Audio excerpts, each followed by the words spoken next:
Vous êtes-vous déjà demandé pourquoi certains textes ont été écartés de la Bible que nous connaissons aujourd'hui? Pourquoi certaines paroles de Jésus sont restées voilées pendant près de 2 millénaires? Aujourd'hui, nous allons lever le voile sur l'un des documents les plus controversés et fascinants du christianisme primitif, l'Évangile de Thomas. Ce texte, qui contient plus d'une centaine de paroles attribuées directement à Jésus, fut jugé si subversif par les autorités ecclésiastiques qu'il fut pratiquement effacé de l'histoire officielle du christianisme.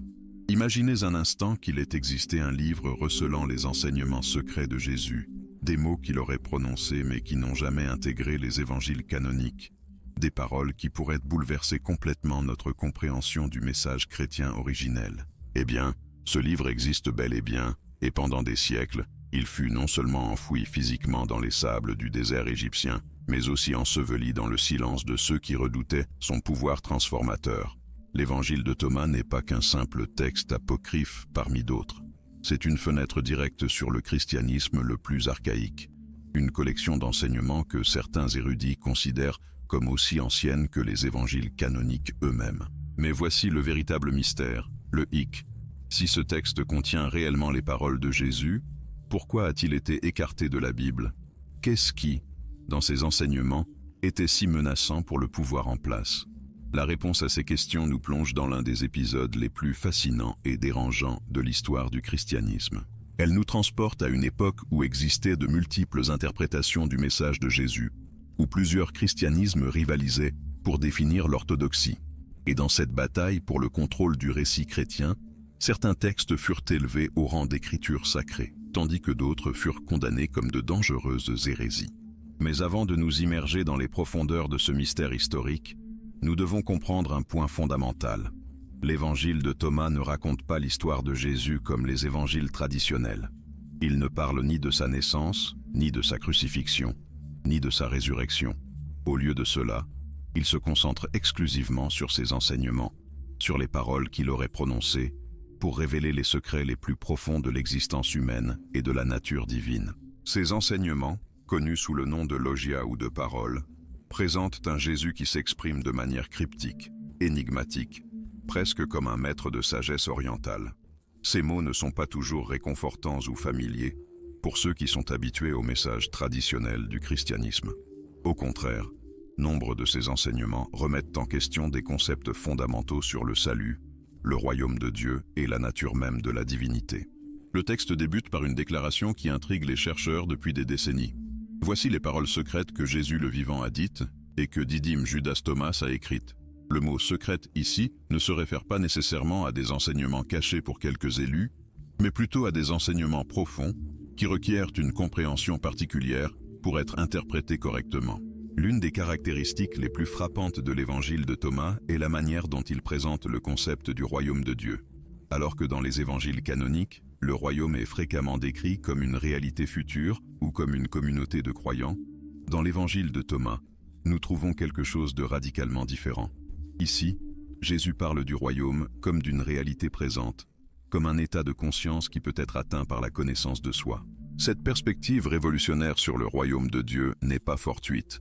Elle reflète une compréhension du message chrétien qui met l'accent sur l'expérience directe du divin, la possibilité pour chaque individu d'accéder à la sagesse suprême sans avoir besoin d'intermédiaires institutionnels.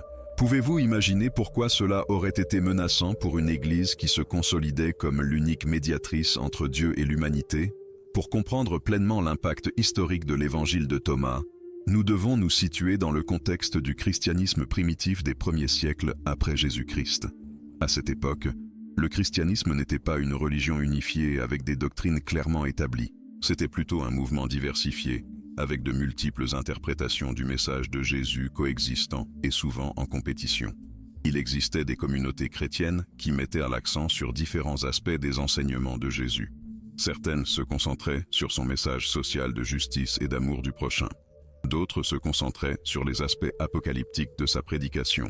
Et il y avait des groupes qui, comme le suggère l'Évangile de Thomas, voyaient en Jésus principalement un maître de sagesse spirituelle, venu révéler des vérités profondes sur la nature de la réalité.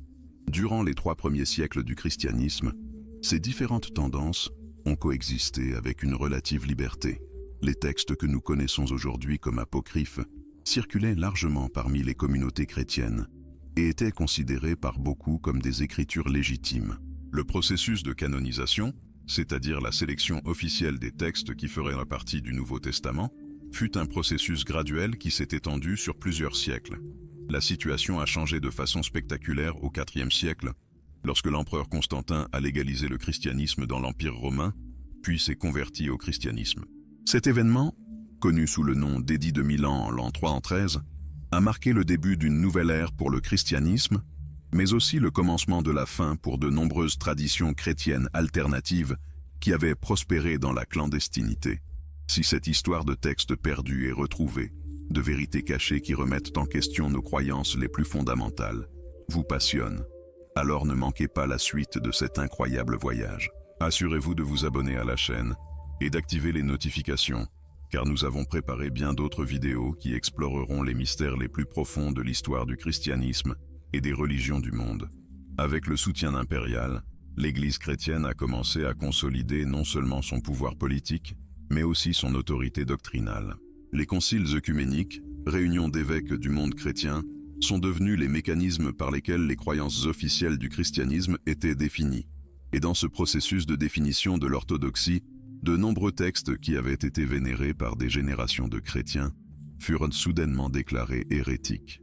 L'évangile de Thomas fut l'une des victimes de cette campagne d'orthodoxie. Il ne fut pas simplement ignoré ou mis de côté, il fut activement supprimé. Les dirigeants de l'Église non seulement en interdirent la lecture, mais ordonnèrent la destruction de toutes les copies qui pourraient être trouvées. Cette persécution systématique fut si efficace que pendant plus de 1500 ans, le monde occidental a pratiquement oublié l'existence de ce texte extraordinaire. L'ironie historique est palpable. Un livre qui contiendrait les paroles secrètes de Jésus fut délibérément caché par ceux qui se proclamaient ses plus fidèles disciples. Ce paradoxe nous amène à nous demander ce qui, exactement, dans ces enseignements, était si menaçant pour l'établissement religieux de l'époque. La réponse réside dans la nature radicale de nombreux enseignements contenus dans l'évangile de Thomas. Contrairement aux évangiles canoniques, qui présentent Jésus comme le sauveur unique de l'humanité, le médiateur nécessaire entre Dieu et les êtres humains, l'évangile de Thomas présente un message qui met l'accent sur le potentiel divin inhérent à chaque personne. Dans l'une des paroles les plus controversées du texte, Jésus aurait déclaré « Celui qui boira de ma bouche deviendra comme moi. Moi-même, je deviendrai lui, et les choses cachées lui seront révélées. » Cet enseignement suggère une compréhension du message chrétien radicalement différente de celle qui deviendrait orthodoxe. Ici, le salut n'est pas présenté comme quelque chose d'extérieur qui doit être reçu, mais comme un processus de transformation interne par lequel l'individu peut atteindre le même état de conscience que Jésus. Cette perspective avait des implications révolutionnaires pour la structure de pouvoir de l'Église primitive. Si chaque personne avait le potentiel d'atteindre la même illumination que Jésus, si chaque individu pouvait accéder directement aux vérités divines sans avoir besoin d'intermédiaires, alors quel rôle jouait la hiérarchie ecclésiastique? À quoi servaient les prêtres, les évêques et les papes si chacun pouvait devenir son propre canal direct vers le divin? Cette perspective menaçait directement les fondations sur lesquelles l'autorité ecclésiastique s'était construite. L'Église institutionnelle avait développé un système complexe de médiation entre le divin et l'humain, un système qui justifiait son existence et son pouvoir. Les sacrements, administrés exclusivement par le clergé ordonné, étaient devenus les canaux officiels par lesquels la grâce divine circulait vers les fidèles. La confession, l'Eucharistie, le baptême, tous ces rituels exigeaient l'intervention d'un représentant autorisé de l'Église. Mais les enseignements de l'évangile de Thomas suggéraient que ces médiations externes étaient inutiles, que la connexion avec le divin était un droit naturel de chaque être humain. Les spécialistes de l'histoire du christianisme primitif ont identifié dans ces tensions les origines de ce que l'on appelle la controverse gnostique. Le gnosticisme, dérivé du mot grec gnosis, qui signifie connaissance, représentait un courant au sein du christianisme primitif qui mettait l'accent sur l'expérience directe du divin plutôt que sur la foi aveugle aux autorités institutionnelles. Pour les gnostiques, la connaissance de Dieu n'était pas quelque chose que l'on recevait passivement par les enseignements de l'Église, mais quelque chose que l'on découvrait activement par l'introspection et la pratique spirituelle personnelle. L'évangile de Thomas bien qu'il ne soit pas strictement un texte gnostique au sens technique du terme, partage de nombreuses caractéristiques avec cette tradition. Son accent sur les enseignements secrets, sur la connaissance cachée qui doit être découverte par chaque individu, résonnait profondément avec la mentalité gnostique. Cela explique pourquoi le texte fut trouvé aux côtés d'autres écrits gnostiques dans la bibliothèque de Nag Hammadi, et pourquoi il fut également persécuté par les autorités ecclésiastiques orthodoxes. La stratégie de suppression employée par l'Église institutionnelle fut multifacétique et extrêmement efficace. Ils ne se contentèrent pas de déclarer ces textes hérétiques. Ils développèrent un récit alternatif qui expliquait leur existence de manière à renforcer l'autorité des évangiles canoniques. Selon ce récit, des textes comme l'évangile de Thomas étaient des falsifications tardives, écrits par des groupes déviants qui avaient délibérément mal interprété ou déformé les enseignements originaux de Jésus. Ce récit fut accompagné d'une campagne systématique de destruction physique. Les autorités ecclésiastiques non seulement interdirent la possession et la lecture de ces textes, mais organisèrent des campagnes pour localiser et brûler toutes les copies qui pouvaient être trouvées. Les monastères, qui avaient été des centres de préservation de textes anciens, reçurent des ordres explicites d'éliminer de leur bibliothèque tout matériel considéré comme hérétique. Les copistes, qui avaient traditionnellement été responsables de la préservation et de la transmission des textes sacrés, furent instruits de ne pas reproduire ces écrits sous peine d'excommunication. Le succès de cette campagne de suppression fut si complet que pendant des siècles, l'existence même de textes comme l'évangile de Thomas devint plus une légende qu'une réalité historique. Les érudits médiévaux trouvaient occasionnellement des références à ces textes dans les œuvres des pères de l'Église qui les avaient condamnés, mais les œuvres originales semblaient avoir complètement disparu de la surface de la terre. Cependant, quelques exemplaires ont réussi à survivre, cachés dans des lieux reculés où les autorités ecclésiastiques avaient moins de contrôle. Le désert égyptien, avec ses communautés monastiques isolées et son climat sec qui favorisait la préservation des matériaux anciens, est devenu un refuge involontaire pour ces textes interdits. Des moines rebelles ou simplement curieux, désobéissant aux ordres officiels, ont dissimulé des copies de ces écrits dans des jarres en céramique, les enterrant dans des grottes ou les cachant dans les murs de leur monastère. Des recherches récentes ont suggéré que la préservation de la bibliothèque de Nag Hammadi ne fut pas accidentelle. Certains spécialistes proposent que la collection fut délibérément cachée par des moines qui s'opposaient aux politiques répressives de leurs supérieurs ecclésiastiques. La diversité des textes trouvés dans la bibliothèque, qui comprend non seulement des évangiles apocryphes, mais aussi des traités philosophiques, des textes de sagesse et des écrits mystiques, suggère que les responsables de leur préservation avaient une compréhension sophistiquée de la valeur historique et spirituelle de ces matériaux. La redéfinition de ce qui constituait une écriture sacrée authentique fut un autre aspect crucial de ce processus de suppression. Les dirigeants de l'Église développèrent des critères spécifiques pour déterminer quels textes devaient être considérés canoniques et lesquels devaient être rejetés. Ces critères incluaient l'ancienneté supposée du texte, son attribution à l'un des apôtres reconnus et sa cohérence avec la doctrine qui avait été établie comme orthodoxe. Cependant, des études modernes ont révélé que ces critères furent appliqués de manière sélective et souvent arbitraire. Nombre des textes qui furent inclus dans le canon officiel ne répondaient pas nécessairement à toutes ces exigences, tandis que certains des textes rejetés, comme l'évangile de Thomas, avaient des références historiques tout aussi solides, voire supérieures. Cette sélectivité suggère que les véritables critères d'inclusion ou d'exclusion des textes avaient davantage à voir avec des considérations politiques et doctrinales qu'avec l'authenticité historique ou l'ancienneté. Le processus de canonisation a également entraîné l'homogénéisation du message chrétien. Les évangiles qui furent inclus dans le Nouveau Testament, bien qu'ils contiennent des différences significatives entre eux, présentent une vision relativement cohérente de Jésus et de ses enseignements. Les textes exclus, comme l'évangile de Thomas, offraient des perspectives qui divergeaient significativement de ce récit unifié, présentant des aspects des enseignements de Jésus qui ne s'intégraient pas facilement dans le cadre doctrinal qui était en train de s'établir. Cette homogénéisation eut des conséquences profondes pour le développement ultérieur du christianisme.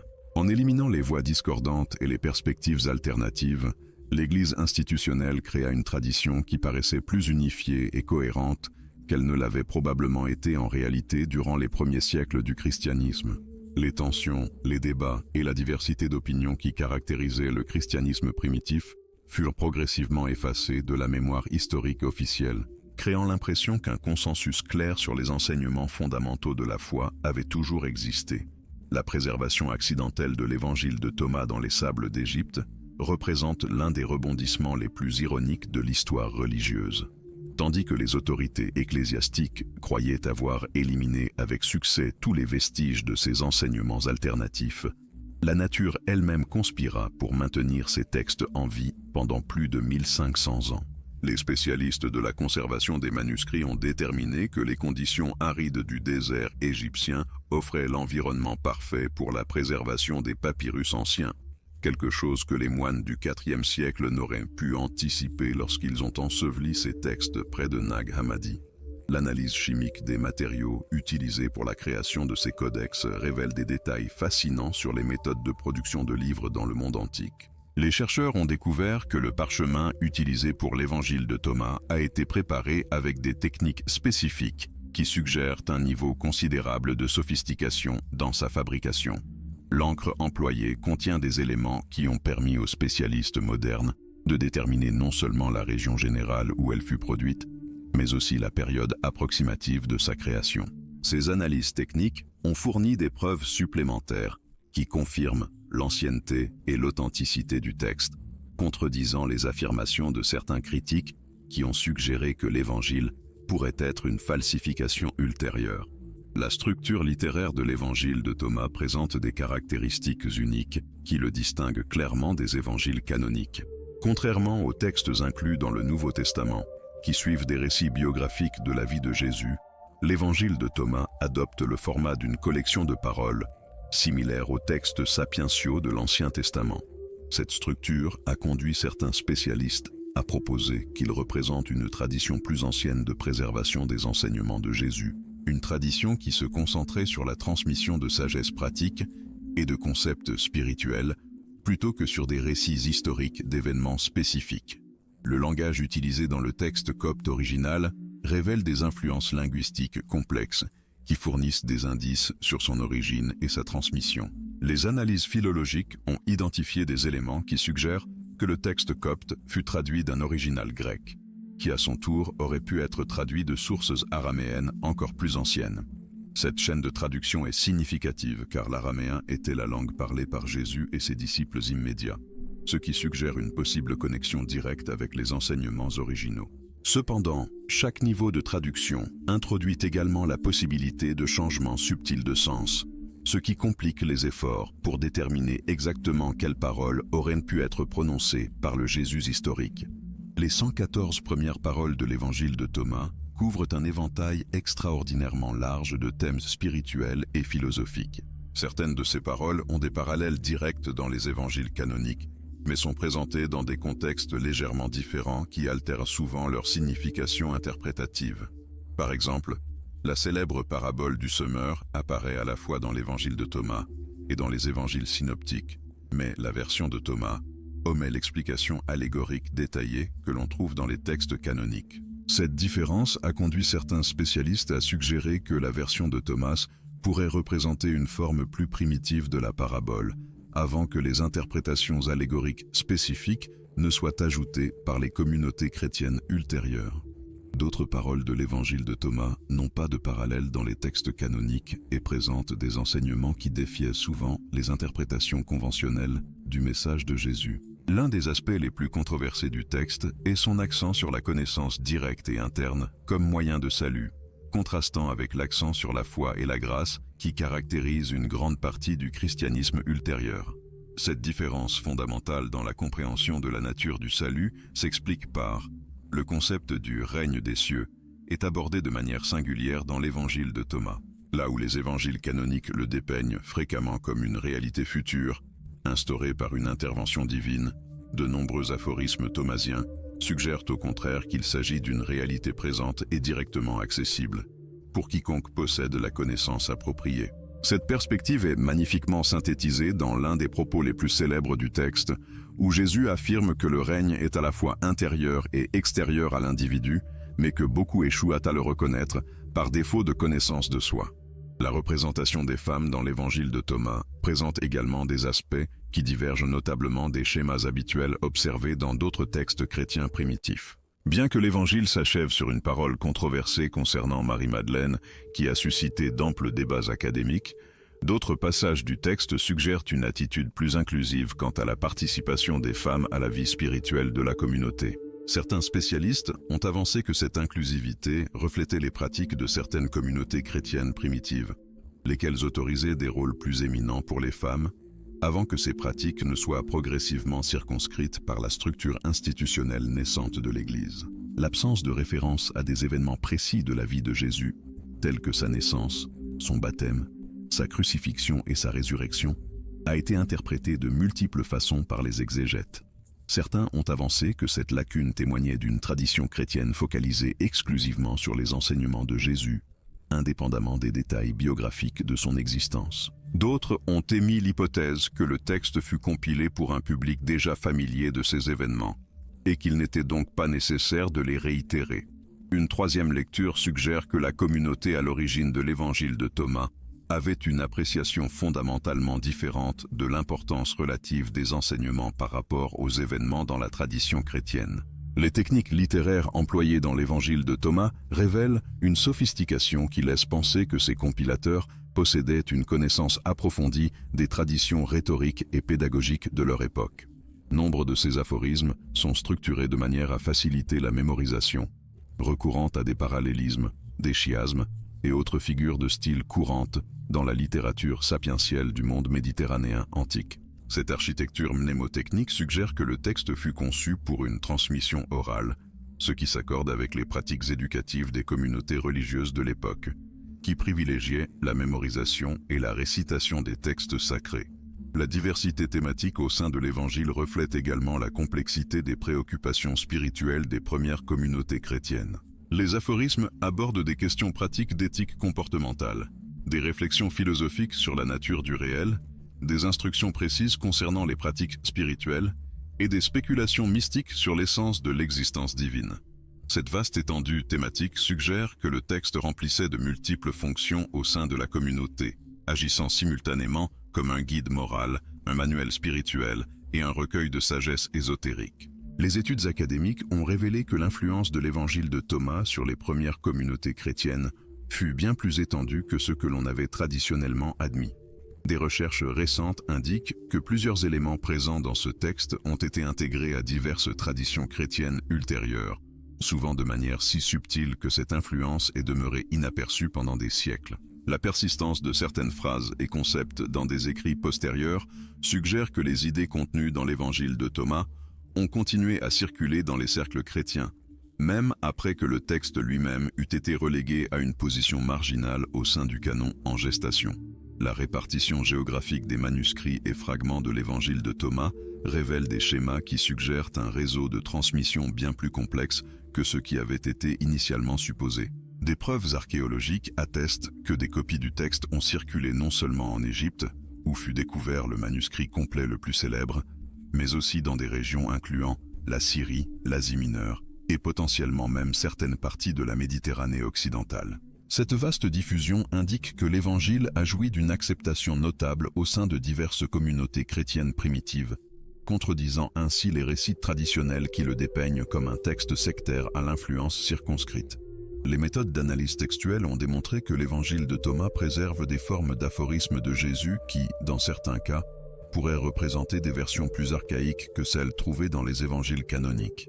Cette conclusion repose sur l'examen des structures linguistiques, des schémas de transmission orale et des caractéristiques rhétoriques qui suggèrent que certaines formulations thomasiennes reflètent des étapes plus précoces dans le développement de la tradition orale chrétienne.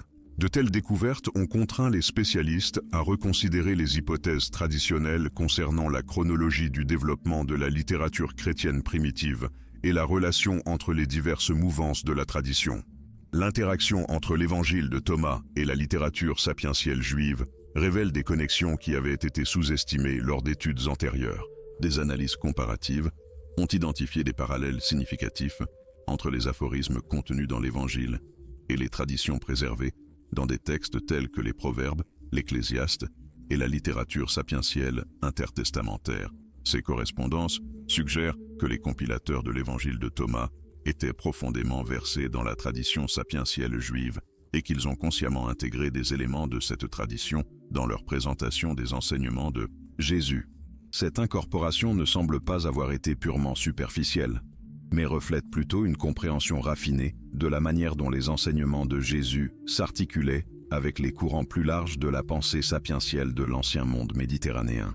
La structure pédagogique de l'évangile de Thomas révèle une approche éducative qui se démarque nettement des méthodes observées dans d'autres textes chrétiens primitifs. Alors que de nombreux évangiles recourent à des récits et des paraboles pour transmettre des enseignements moraux et spirituels, l'évangile de Thomas utilise une série de déclarations concises qui exigent une interprétation active de la part du lecteur ou de l'auditeur.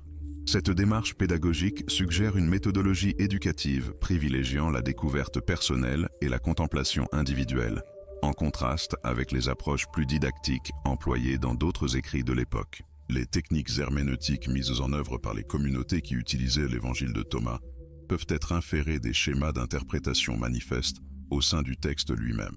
Plusieurs aphorismes semblent conçus pour opérer sur de multiples niveaux de sens, autorisant des lectures allant des applications pratiques immédiates aux spéculations mystiques les plus profondes. Cette pluralité de niveaux interprétatifs suggère que les communautés à l'origine du texte avaient élaboré des méthodes herméneutiques sophistiquées, permettant aux mêmes matériaux de répondre aux besoins d'individus à différentes étapes de leur développement spirituel. Les motifs thématiques récurrents au sein de l'évangile de Thomas révèlent des préoccupations théologiques qui font écho aux débats contemporains au sein du christianisme primitif. Le thème de la connaissance secrète, par exemple, ne doit pas être nécessairement compris comme une référence à des doctrines ésotériques réservées à une élite initiatique, mais plutôt comme une métaphore du type de compréhension spirituelle profonde qui découle d'une pratique contemplative sérieuse. Cette interprétation est étayée par le fait que de nombreux aphorismes se référant à la connaissance secrète soulignent également l'importance de la quête personnelle et de l'effort individuel dans l'acquisition de la compréhension spirituelle.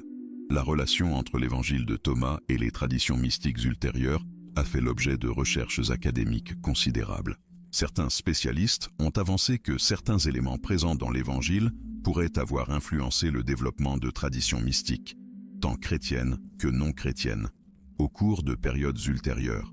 Cette influence n'aurait pas été nécessairement directe, mais aurait opéré par la préservation de concepts et de pratiques au sein de communautés qui maintenaient des liens avec les traditions représentées dans l'Évangile. De telles connexions pourraient expliquer les similitudes conceptuelles entre certains enseignements de l'Évangile de Thomas et les évolutions ultérieures de la spiritualité chrétienne et d'autres traditions religieuses.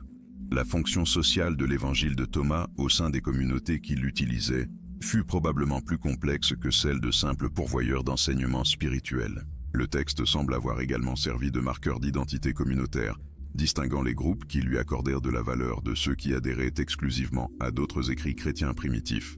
Cette fonction identitaire pourrait avoir contribué à la marginalisation finale du texte, car les pressions en faveur de l'uniformité doctrinale au sein du christianisme institutionnel auraient œuvré contre la préservation de textes qui servaient à singulariser des communautés spécifiques. L'impact de l'évangile de Thomas sur la compréhension moderne du christianisme primitif a été transformateur.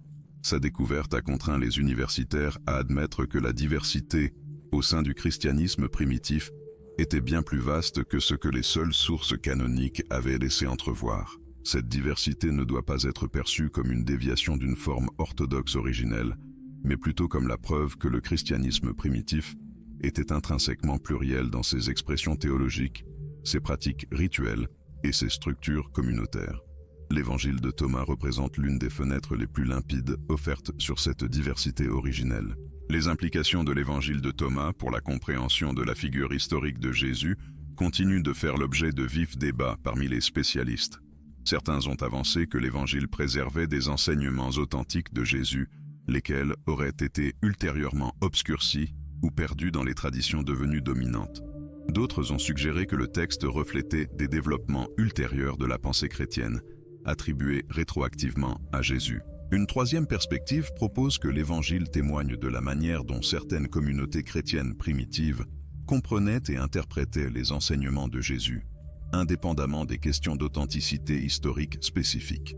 La transformation du message chrétien primitif ne saurait être pleinement comprise sans prendre en compte les forces politiques et sociales à l'œuvre durant les premiers siècles de notre ère. L'Évangile de Thomas offre une perspective singulière sur la manière dont ces forces ont influencé la préservation ou la suppression de diverses traditions chrétiennes. Les chercheurs ont relevé que la période de circulation de l'Évangile coïncidait avec des moments cruciaux dans le développement de l'autorité ecclésiastique et la définition de l'orthodoxie chrétienne. Durant ces époques, les communautés chrétiennes furent confrontées à des pressions, tant internes qu'externes, les poussant à consolider leurs enseignements et leurs pratiques au sein de structures plus unifiées. Les preuves suggèrent que le processus de canonisation ne fut pas une simple affaire de préservation des textes les plus anciens ou les plus authentiques, mais qu'il impliqua des considérations complexes de contrôle institutionnel, d'unité communautaire et de survie politique. L'Évangile de Thomas, avec son insistance sur l'expérience directe et l'autorité spirituelle individuelle, représentait un modèle de christianisme susceptible de défier les structures hiérarchiques émergentes. Ce défi n'aurait pas été nécessairement intentionnel de la part des communautés qui valorisaient le texte, mais les implications de ces enseignements auraient pu être perçues comme problématiques par des dirigeants cherchant à établir une autorité centralisée. Les spécialistes ont identifié des schémas révélateurs dans la manière dont différents textes chrétiens primitifs furent traités au cours du processus d'établissement du canon. Les écrits, qui mettaient l'accent sur la médiation cléricale et l'autorité institutionnelle, tendaient à être privilégiés par rapport à ceux qui suggéraient un accès direct des individus à la vérité spirituelle. L'Évangile de Thomas appartient manifestement à cette seconde catégorie, ce qui peut expliquer son exclusion finale des collections canoniques, malgré son ancienneté apparente et sa connexion avec des traditions chrétiennes primitives légitimes. Le rapport entre le pouvoir politique impérial et le développement du christianisme institutionnel joua également un rôle prépondérant dans la détermination des textes qui survivraient au sein de la tradition principale. Lorsque le christianisme obtint la reconnaissance puis devint la religion officielle de l'Empire romain, les considérations politiques commencèrent à peser plus directement sur les décisions théologiques et textuelles. Les écrits qui pouvaient être plus aisément conciliés avec les exigences d'une religion impériale officielle furent privilégiés par rapport à ceux qui mettaient en avant des éléments susceptibles d'être perçus comme subversifs ou qui promouvaient l'autonomie spirituelle, individuelle. L'analyse des circonstances historiques qui ont entouré la marginalisation de l'Évangile de Thomas révèle beaucoup sur la nature du pouvoir religieux et politique dans le monde antique. Les communautés qui ont préservé l'Évangile ont probablement opéré en marge de la société chrétienne au sens large, maintenant leur tradition par le biais de réseaux informels et de pratiques discrètes. Cette marginalisation ne doit pas être nécessairement interprétée comme la preuve que leurs enseignements étaient moins authentiques ou moins précieux, mais plutôt comme le reflet des dynamiques de pouvoir qui privilégiaient certains types d'organisations religieuses au détriment d'autres. Des recherches récentes ont suggéré que la survie de l'Évangile de Thomas, jusqu'à sa redécouverte moderne, fut possible précisément grâce à ces communautés marginales qui continuèrent de le valoriser et de le copier. La préservation de l'Évangile dans des bibliothèques monastiques telles que celle de Nag Hammadi indique que, même au sein du christianisme institutionnel, existaient des individus et des groupes qui reconnaissaient la valeur de maintenir une diversité textuelle, même s'ils ne pouvaient le faire ouvertement. Cette préservation clandestine représente une forme de résistance culturelle qui a permis à des perspectives alternatives sur le christianisme primitif de perdurer jusqu'à l'époque contemporaine. L'impact de la découverte de l'Évangile de Thomas sur la compréhension moderne du pouvoir et de l'autorité religieuse a été considérable. Le texte a fourni aux chercheurs des preuves concrètes de l'existence de formes alternatives de christianisme, systématiquement exclues des récits historiques dominants. Cette exclusion ne fut pas fortuite, mais reflète des processus délibérés de sélection et de suppression qui ont privilégié certains types d'autorités religieuses au détriment d'autres. La reconnaissance de ces processus a conduit à une réévaluation plus large de la manière dont le pouvoir opère dans les contextes religieux et comment les récits historiques peuvent être façonnés par les intérêts de ceux qui exercent un contrôle institutionnel. La relation entre l'Évangile de Thomas et d'autres traditions religieuses également marginalisées ou supprimées durant la même période historique suggère des schémas plus vastes quant à la gestion de la diversité religieuse et spirituelle par les sociétés. Les chercheurs ont relevé des similitudes entre le destin de l'Évangile et celui d'autres textes et traditions qui mettaient en avant l'expérience directe, l'autorité spirituelle individuelle et des formes d'organisation religieuse non hiérarchiques. Ces parallèles indiquent que les forces ayant œuvré contre la préservation de l'Évangile de Thomas s'inscrivaient dans des tendances culturelles et politiques plus larges, privilégiant l'uniformité et le contrôle centralisé au détriment de la diversité et de l'autonomie spirituelle. L'analyse des mécanismes spécifiques par lesquels l'Évangile de Thomas fut marginalisé révèle des stratégies qui furent plus largement employées dans l'établissement des orthodoxies religieuses. Ces stratégies comprenaient la délégitimation des textes alternatifs par des accusations d'hétérodoxie, la promotion de récits historiques favorisant certaines lignées d'autorité au détriment d'autres, et le contrôle physique sur la production et la distribution des textes religieux. Le succès de ces stratégies dans le cas de l'Évangile de Thomas démontre l'efficacité des méthodes institutionnelles pour façonner les traditions religieuses conformément à des objectifs politiques et organisationnels spécifiques. L'examen de ce que les sources primaires révèlent réellement sur l'Évangile de Thomas offre un panorama radicalement différent de celui que les interprétations institutionnelles ont promu pendant des siècles. Les textes originaux, en particulier ceux découverts à Nag Hammadi, contiennent des éléments qui défient fondamentalement les récits établis concernant les origines du christianisme et la nature des enseignements de Jésus. Les fragments les plus anciens de l'Évangile, datant du XIIe siècle, témoignent d'une cohérence remarquable dans leur message central sur la connaissance directe et la transformation spirituelle individuelle, suggérant que ces idées n'étaient pas des inventions tardives, mais des éléments fondamentaux des traditions chrétiennes les plus anciennes.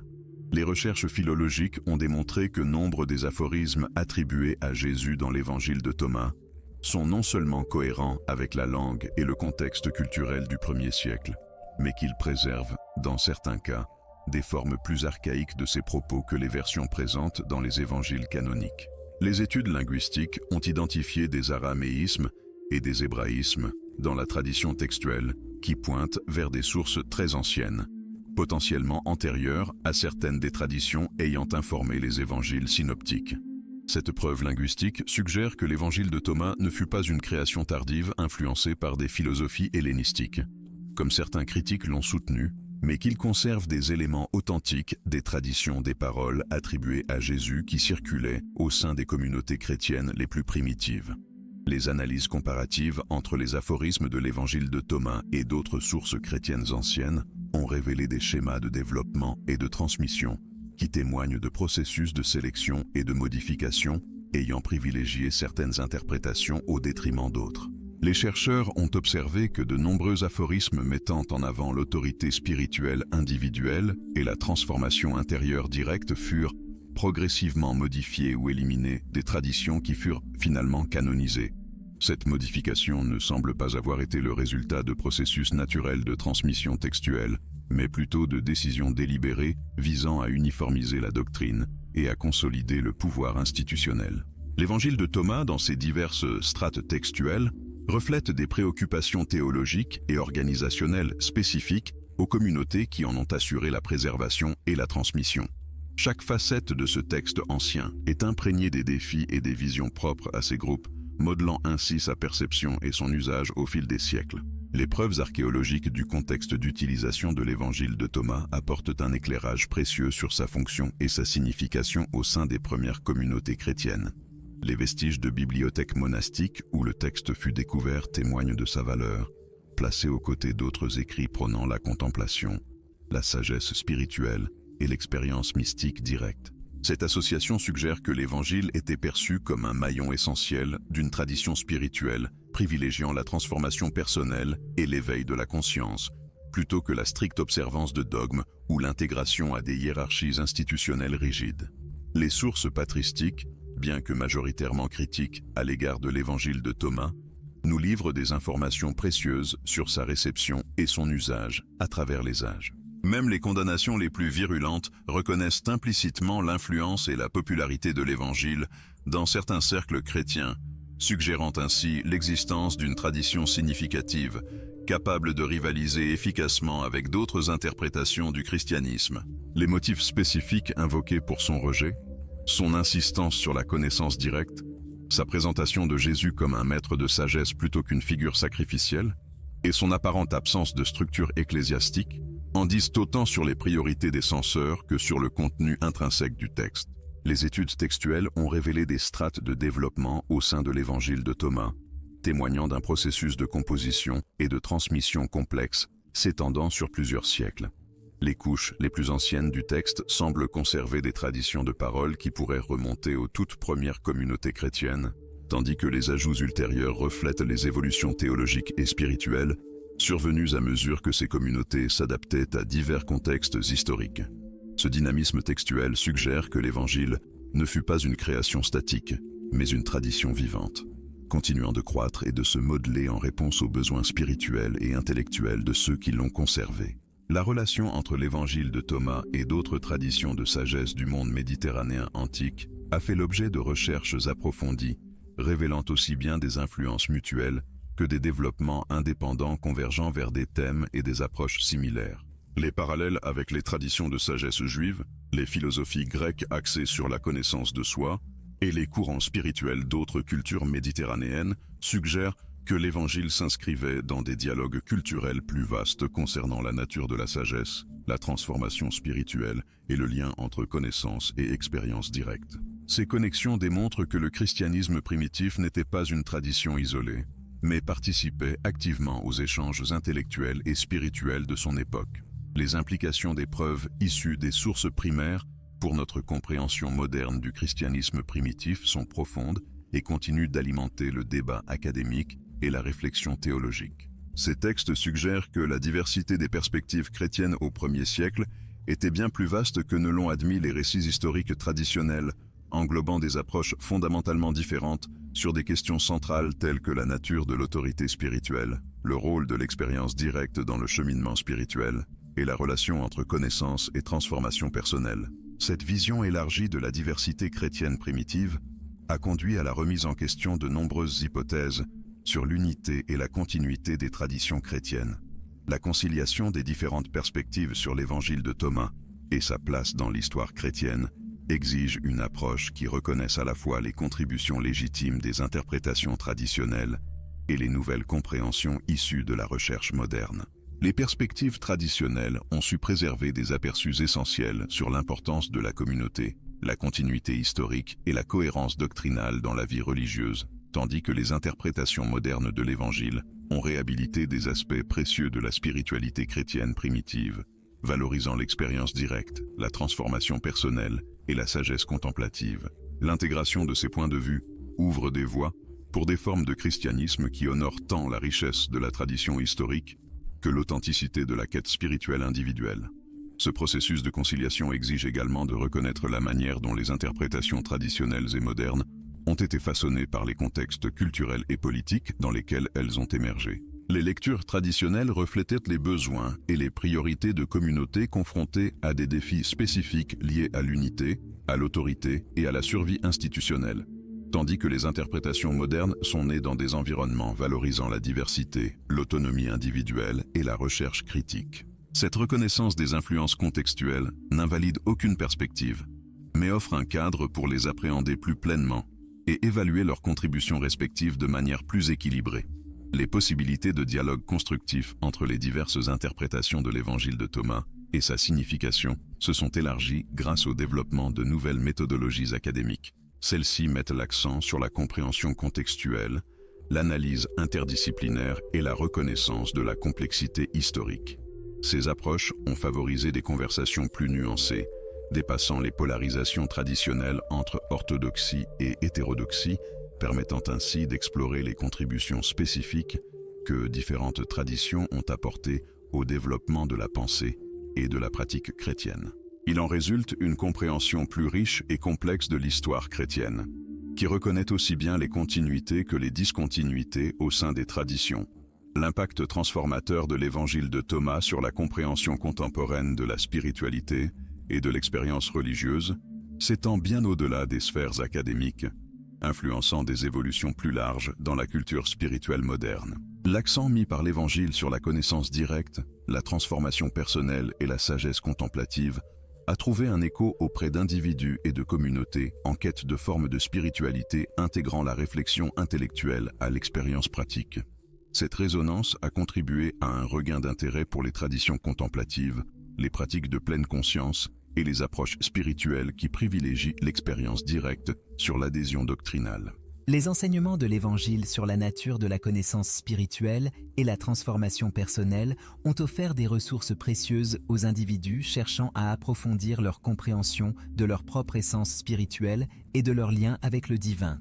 Les paroles qui soulignent l'importance de se connaître soi-même, de reconnaître la présence divine au cœur de l'expérience humaine et de transcender les limites de la perception ordinaire, ont proposé des cadres pratiques pour un développement spirituel qui complète et enrichit les traditions religieuses établies. Cette application concrète des enseignements de l'Évangile démontre sa pertinence continue face aux préoccupations spirituelles contemporaines. L'influence de l'Évangile de Thomas sur les discussions modernes concernant la relation entre tradition et innovation dans la vie religieuse a été significative. L'Évangile constitue un exemple historique éloquent de la manière dont les traditions spirituelles peuvent conserver leurs éléments essentiels tout en s'adaptant à de nouveaux contextes et compréhensions. Cette flexibilité adaptative a servi de modèle pour les communautés religieuses contemporaines, désireuses de maintenir la fidélité à leurs traditions fondamentales, tout en restant ouvertes à de nouvelles formes de compréhension et de pratiques spirituelles.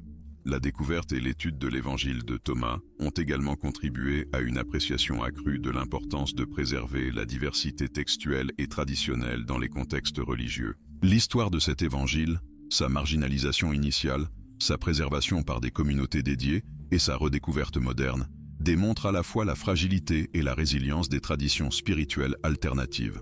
Cette compréhension a éclairé les efforts contemporains visant à documenter, préserver et étudier des traditions religieuses qui pourraient être menacées de disparition en raison des processus de modernisation, de globalisation ou de suppression institutionnelle.